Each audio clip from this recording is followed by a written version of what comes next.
Olá a todos, eu sou o professor Rafael Egídio Leal e Silva, sou do Instituto Federal do Paraná, Campus Umuarama, e esta é mais uma aula de Sociologia ministrada para os meus alunos do ensino médio que estão aí no período remoto.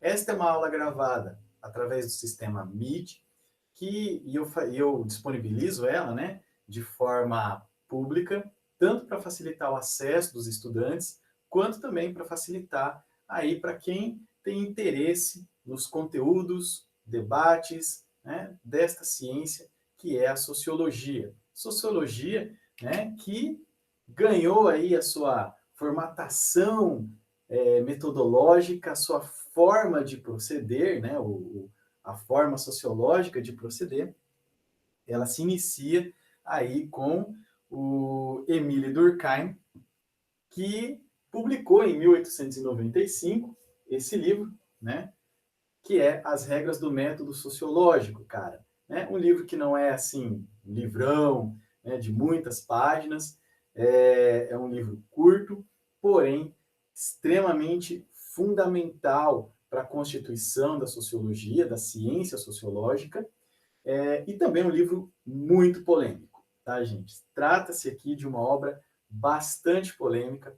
Vou levantar algumas das polêmicas em torno dos temas que o Durkheim trabalha aqui durante as nossas próximas aulas, mas já posso adiantar para vocês que provavelmente é o livro mais polêmico do Durkheim e que ele teve que se debruçar por mais tempo, tendo que responder a essas polêmicas, tendo que escrever textos explicativos sobre o que ele estava tratando aqui, não é? E eu acho que, assim, agora aqui minha opinião pessoal, tá?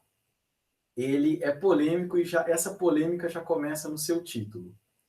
As regras do método sociológico. Quer dizer, já pelo título dá uma impressão de ser algo impositivo, né? Algo assim do tipo, cara, essas são as regras para fazer sociologia. Se você não seguir, você não está fazendo sociologia.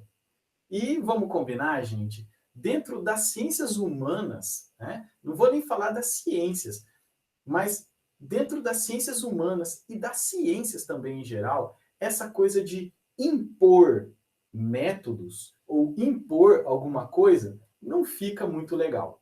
O que eu acredito aqui é que o Durkheim, justamente por ele estar ali fazendo a constituição, ele está iniciando a ciência da sociologia na forma científica, ele também está colocando de um jeito que, vamos dizer assim, de um jeito assim, que, cara, olha, isso aqui que eu estou fazendo é algo que tem muita importância. Por isso que é uma regra, tá? É uma regra. Você precisa seguir essa metodologia para você poder fazer sociologia. Por quê? Porque a sociologia é uma ciência. Ela tem que se constituir. Ela tem um método. Ela tem uma forma de proceder. Por isso que é as regras. Só que assim, gente, para o leitor, não pega muito bem. Não pegou bem nem na época que ele escreveu e não pegou bem e não pega bem até hoje, tá? Garanto para vocês que nos cursos de ciências sociais, quando o estudante ele vê lá, né, as regras do método sociológico, ele já fala assim, regra, né? Então, já começa por aí, gente. Se preocupem com os títulos que vocês forem dar para as redações para vocês. O título não parece, mas o título ele realmente ele é fundamental e ele pode, além de dar uma ideia sobre o que vai ser o seu texto, ele pode também atrair ou não atrair o seu leitor. E aqui é um caso. E, gente, a história desse livrinho também é bem curiosa, porque o Durkheim já tinha escrito, como eu falei para vocês na aula, apresentando a vida e obra dele, né? O Durkheim já tinha publicado a sua tese de doutorado, que ele escreveu, sobre a divisão do trabalho social, e aí ele vai escrever um livro, um resultado da sua pesquisa sobre o suicídio. E aí ele começa a escrever uma introdução falando sobre a metodologia sociológica aplicada ao suicídio, a essa questão social do suicídio, e ele começa a perceber que é um escrito que é maior do que ele pretendia e também é um escrito que se torna independente. E aí ele resolve publicar as regras do método sociológico. Muita gente resolve tratar a obra de Durkheim iniciando pela divisão do trabalho social. Mas eu faço parte de uma série de pessoas que acreditam que é melhor a gente começar a entender o Durkheim pela sua própria metodologia. Portanto, a gente começa com as regras do método sociológico, tá? E aqui, gente, é importante também a gente sacar que esse é um livro que parte do pressuposto positivista. Como eu falei para vocês lá na aula sobre as fontes, tá? A fonte que o Durkheim está trazendo aqui é a fonte positivista. É aquele positivismo do Augusto Comte, porém é o positivismo da primeira fase do Comte. O Durkheim ele não vai abraçar, ele não vai adotar a segunda fase da vida do Augusto Comte, que foi a formação de uma religião positivista, como vocês podem ver lá na nossa playlist de Fundamentos de Sociologia, onde eu estou tratando do Augusto Comte e, mais especificamente, a respeito da religião positivista.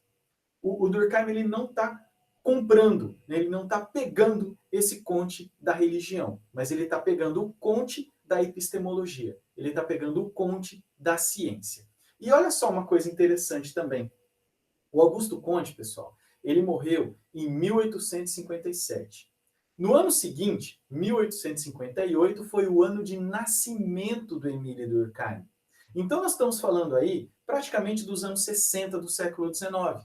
Então, você tem os anos 60, os anos 70, os anos 80, e é somente nos anos 90 que a gente vai ter, então, alguém se propondo a desenvolver a ciência da sociologia positivista no molde kantiano, tá? Isso é uma coisa muito importante, né? Porque parece que durante todas essas décadas o positivismo ele ficou ali adormecido, e isso não é verdade. O que acontece, gente, é que o positivismo, e já desde a época do Comte, ele foi desenvolvido na sua vertente historicista, na ciência da história. A história positivista ela é anterior à sociologia positivista.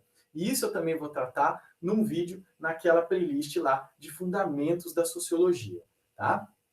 Mas é importante sacar aqui que nesse livro, nas regras do método sociológico, a gente tem ali um Durkheim tratando de objetividade, da relação do sujeito-objeto. Então, o sociólogo é o sujeito e o objeto é a sociedade. Tá? Um Durkheim racional, tentando fazer uma ciência racional, e, portanto, ele vai trazer ali, né, termos como normalidade, patologia, a observação, regras para a observação do fato social. Tá? Ele vai trazer a definição do objeto da sociologia, que é o fato social, como a gente vai ver ainda nessa aula. Tá? Então, a gente tem um Durkheim ali totalmente preso àquelas ideias positivistas e, principalmente, é um Durkheim que está acreditando na neutralidade da ciência. Ele acredita que o sociólogo é um cara neutro e que tem como função fornecer informações científicas para políticas que sejam melhor executadas, que tenham melhor relação com a necessidade do povo. Tá? Então, ele também acredita nessa neutralidade da ciência. E o Durkheim, partindo também dessa ideia positivista e também até um pouco evolucionista aqui, ele vai acreditar que a ciência social ela deve partir da ciência natural. E em que sentido? No sentido de que ele acredita que a sociedade ela é um desdobramento do mundo natural. Conforme você tem uma evolução do mundo natural, você tem ali a sociedade. Tá? E olha só, ele vai dizer se a sociedade ela está dentro do mundo natural, então as leis naturais são aplicadas às leis sociais.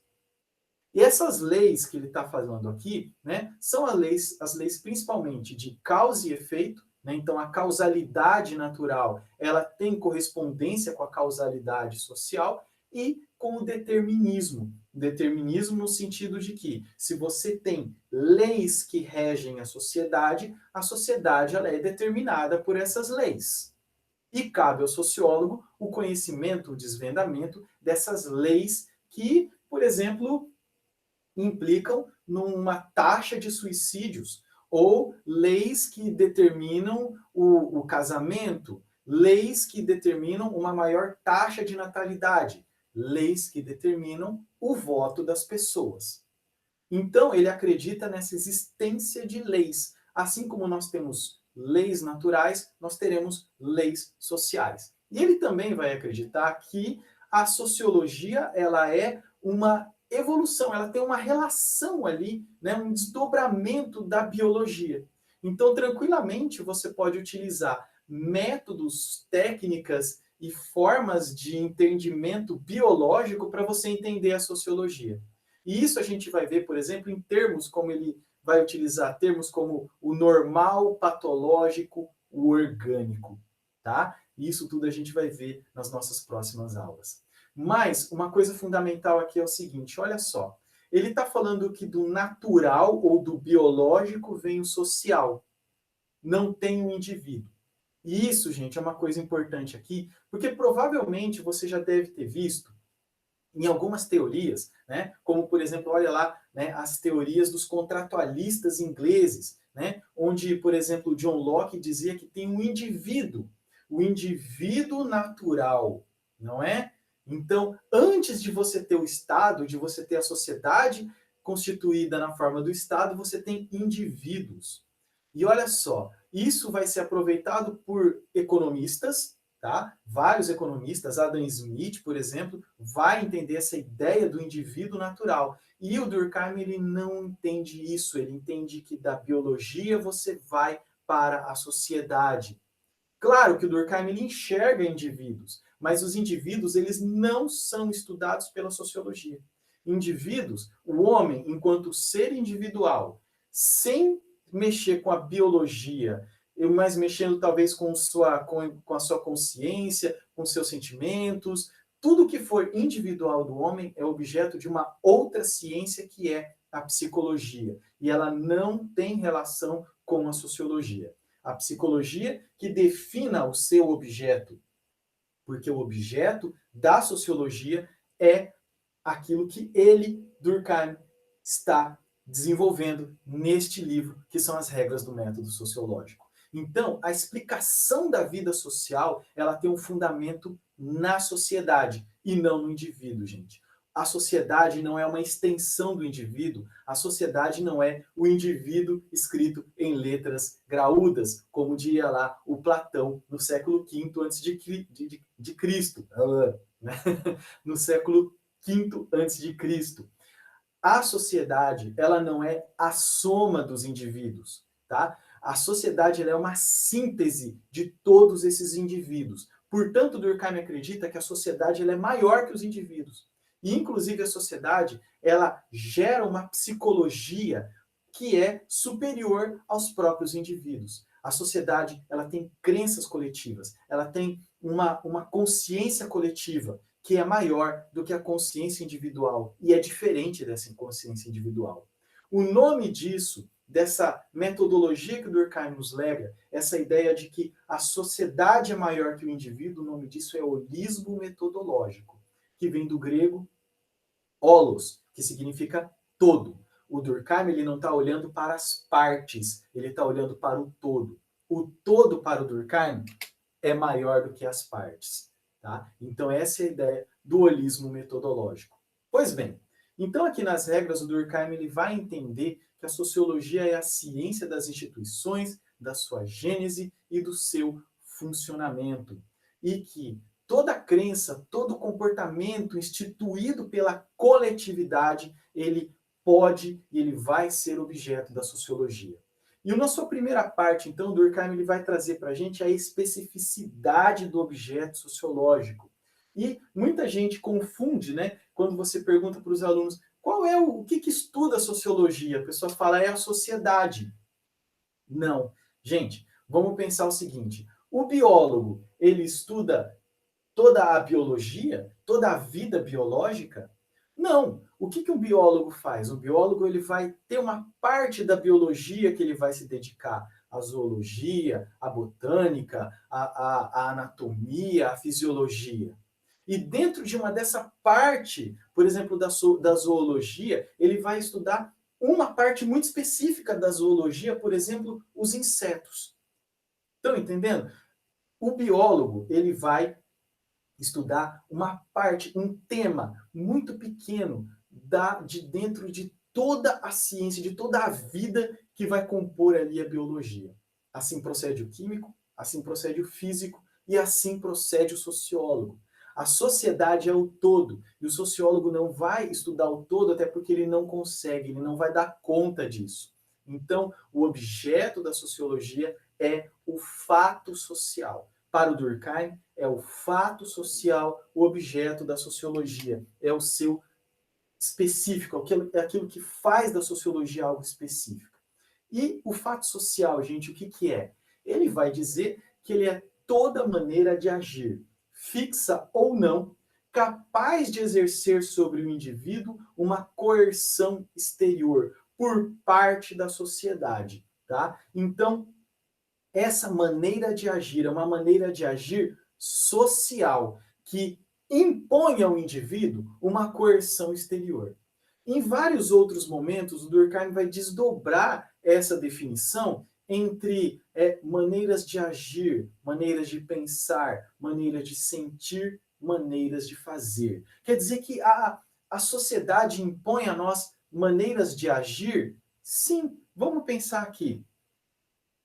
Agora, eu não estou agindo, né? Eu estou aqui gravando uma videoaula, estou disponibilizando ela para vocês. Isso não é uma ação?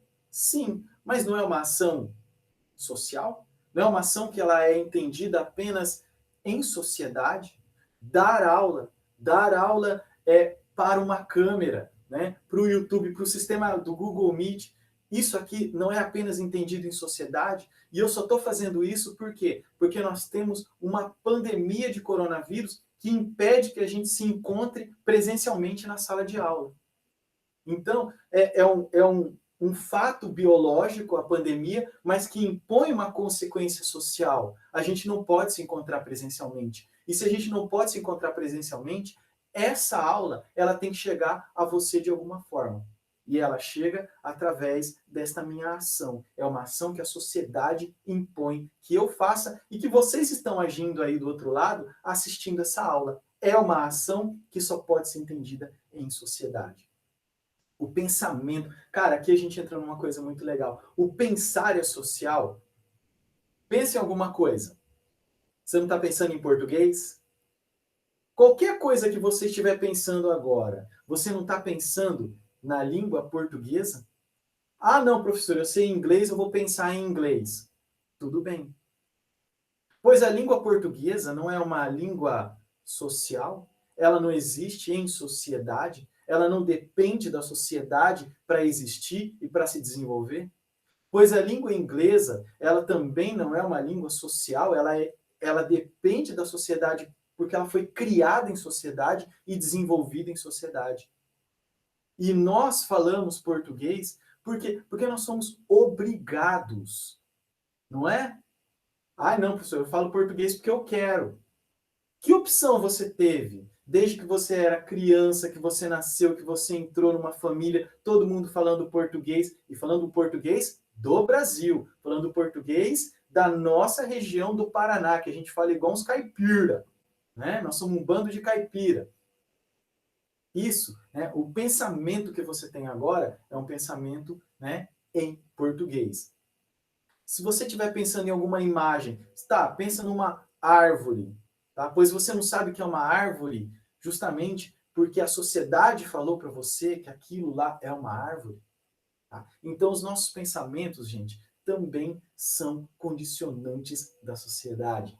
Os nossos sentimentos, né? A sociedade fala para a gente modos de sentir. Como assim? Vamos pensar assim, ó. Já vou dar um exemplo. Vamos pensar um funeral, que é aquele ritual que nós fazemos quando tem uma pessoa morta e a gente precisa velar esse corpo, passar um tempo com aquele corpo, né, morto, e a gente ali tem uma certa cerimônia em relação a isso. Pois bem, na nossa sociedade ocidental, brasileira, cristã, o funeral, ele gera em nós um sentimento de tristeza e consternação. Mas, por exemplo, em outras regiões do mundo, outros povos do mundo, como por exemplo, se eu não me engano, no México, um funeral, ele tem como motivação a festa e a alegria. Em outros lugares do mundo, por exemplo, no Japão, já um funeral, ele tem muito mais um sentimento geral ali de seriedade, tá? De rigidez, ali, de fleuma moral. Tá? Então, a sociedade coloca para a gente sentimentos e também formas de expressão do sentimento. Tá? E também formas de fazer. Como a gente vai fazer as coisas? Ora, se a gente tivesse 50 anos atrás, provavelmente eu faria uma aula à distância, provavelmente através de carta e talvez tirando algumas fotos. Hoje, com o nosso desenvolvimento tecnológico, a gente pode fazer através de meios digitais. E tudo isso foi a sociedade que desenvolveu e mais, a sociedade me obriga a fazer isso, porque eu não consigo mais, por exemplo, dar essa aula para vocês através de cartas, porque isso daí já é ultrapassado. Eu tenho que utilizar os meios que a sociedade já me impõe que seja feito. E nisso, gente, nós vamos ter então maneiras de agir. O que são maneiras de agir? O agir para o Durkheim são maneiras, vamos dizer assim, mais fluidas, né? São maneiras, vamos dizer assim, são modas, são modinhas, tá? Então, assim, o voto. O que leva as pessoas a votarem em um determinado candidato? Maneira de agir. O que leva as pessoas, um determinado momento da história, a ter uma maior taxa de natalidade? Maneira de agir. O que leva os professores a fazer um ensino remoto num contexto de pandemia? Maneira de agir. Já as maneiras de ser são formas mais concretas, formas mais pesadas de existência, são formas mais cristalizadas na história. Como, por exemplo, religiões, como, por exemplo, os rituais religiosos, os rituais fúnebres que eu falei agora há pouco, como, por exemplo, o sistema financeiro. Você não tem como escolher, né? Você não tem como chegar num supermercado e falar assim, olha, eu quero fazer uma compra no estilo feudalista, ou eu quero fazer uma compra no sentido comunista. Não, só tem um jeito, só tem um sistema econômico que é o capitalista. Não tem como você optar individualmente por outro. E o capitalismo, ele é uma maneira de ser. Então, uma série de outros códigos, a justiça, o direito, a política, as instituições políticas são maneiras de ser, são maneiras mais pesadas. E aí vem também as três características do fato social. O fato social, como vocês já sacaram, gente, ele é exterior, tá? Por quê? Porque quando a gente nasce, a sociedade já está constituída. Ela já existe fora de nós. E nós passamos, enquanto crianças, enquanto adolescentes, enquanto adultos, enquanto velhos. A gente pode pensar que a nossa existência é uma constante interiorização daquilo que a sociedade já dispõe para nós. Tá? Vamos pensar, né, por exemplo, na escola, na escolarização, onde lá nós vamos aprender as letras, nós vamos aprender os números, coisas que já existiam e não dependem da nossa existência. Isso é uma coisa importante. Gente, a sociologia e a aula de sociologia, ela é exterior a vocês e ela é exterior a mim. Significa que é um conteúdo curricular que também não dependeu de mim para ele existir. Não dependeu de vocês. Não dependeu nem do Instituto Federal Campus Umuarama. Isso é uma lei maior, é algo maior. Cara, significa que a sociologia ela é imposta a vocês de forma exterior. Não depende da vontade de vocês e muito menos da minha vontade. Porque se não fosse eu o professor, seria outro. Isso entra também nessa ideia de coerção, da obrigação. Não é? é obrigatório. O fato social, ele acontece de forma obrigatória, como, por exemplo, o casamento. O casamento, ele é um fato social, ele é exterior porque ele existe, não depende da sua vontade, e ele é coercitivo. Professor, eu tenho um tio que nunca casou. Beleza, o casamento continua existindo. E detalhe, ele pode nunca ter casado, mas ele vai enfrentar em algum momento alguma pena ou alguma punição por isso. Chega um determinado momento da sua vida, quando você tem lá 30, 35 anos, as pessoas começam a perguntar: não casou? Mas não casou por quê? As pessoas começam a te olhar estranho, tá? Vamos pensar, por exemplo, que você queira modificar, né, que você queira andar nu, não é? Ah, vou tirar minhas roupas, porque a roupa é um fato social, não é? A roupa ela é exterior, ela foi imposta a nós, nós nascemos nus, todo mundo nasceu pelado aqui, né? E você fala assim, não, eu vou andar de acordo com a natureza, e vou andar peladão, aí, pela cidade. Pois, gente, existe uma lei, é um crime você andar pelado na cidade. A sua punição vai ser uma punição legal, vai ser uma punição ali que está num código penal, tá? Para vocês terem uma ideia dessa punição coercitiva. Então, a gente sempre vai ter uma punição quando a gente não segue o fato social. A punição pode ser desde uma conversa estranha, uma indireta no Twitter, uma indireta no Facebook, um olhar de reprovação ou até mesmo uma pena criminal que você vai ter que cumprir. Mas o fato social ele é sempre coercitivo. Ah, não, professor, eu não quero assistir a aula de sociologia. Pois você vai levar falta e você vai levar uma nota inferior. São as penas que você vai ter que ter caso você não queira cumprir esse fato social. Eu não quero ir para a escola. Beleza, você vai ter restrições no mercado de trabalho. Ah, eu não quero ir votar, pois você também vai ter restrições na nossa vida política. Então, o fato social, ele é coercitivo porque ele nos obriga. Mas nós vamos falar um pouco mais sobre isso ali na frente. E ele também, pessoal, ele tem uma certa extensão. O fato social, ele é geral, ele não é universal. Na nossa sociedade, você tem que andar com roupas. Mas numa tribo indígena, dependendo da tribo indígena, logicamente, você tem que andar sem roupas. É patológico, é estranho você estar de roupa numa determinada tribo indígena ou, por exemplo, num clube ou numa praia de naturismo, onde a regra é andar sem roupa. Se a nossa sociedade ela é moral no sentido da roupa, a tribo indígena é moral no sentido do sem roupa, da nudez. Tá? Então, esses são aí as características do fato social. E aqui, para a gente terminar a aula, né, só para vocês terem uma ideia, inclusive uma ideia científica, né, sobre a extensão da ideia do fato social para o Durkheim.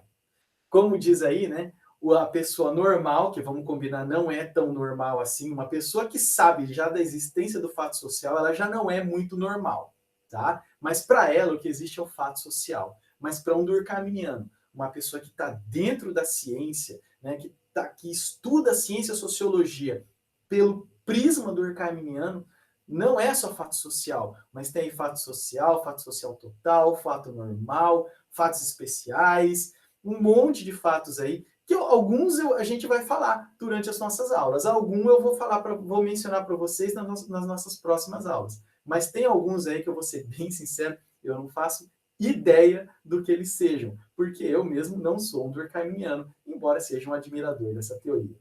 Bom, pessoal, a nossa aula hoje ficou extensa, porque também é um conteúdo muito importante, é um conteúdo que é inclusive cobrado nos vestibulares, tá? É um conteúdo importante, relevante.